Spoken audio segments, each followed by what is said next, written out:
Hi, thank you all so much for being here today. 7 years ago, when I was a student, I tried to seek resources at my university, the University of North Carolina at Chapel Hill. And when I told an employee about my experience, she blamed me and asked me what I would have done differently in that situation. About 2.5 years ago, another UNC student, Andrea Pino, reached out to me and told me her story of rape and subsequent mistreatment by the university. Her story eerily resembled my own. But we soon realized that we were not alone in our experiences, and students around the country were not receiving the safe and equitable education promised by glossy brochures and federal law. So along with other survivors, we spoke out and gave Jane Doe a face. But while we need culture change, we also need legislation that flips the incentives so survivors are no longer seen as PR crises to be managed. Currently, it is more likely for a survivor to drop out of school than it is for a rapist to be expelled. That is unacceptable.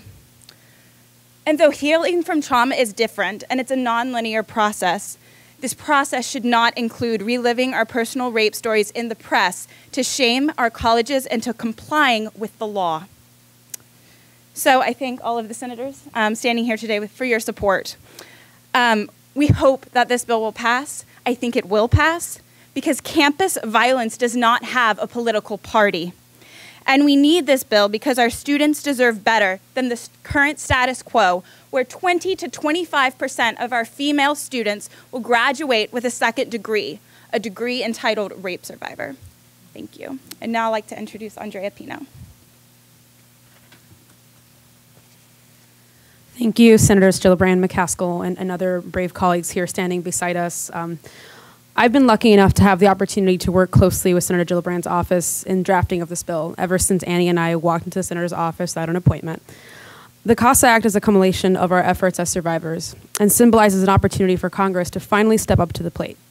Every school in each of the 50 states is plagued with sexual violence, and it is the responsibility of our elected officials to address these concerns.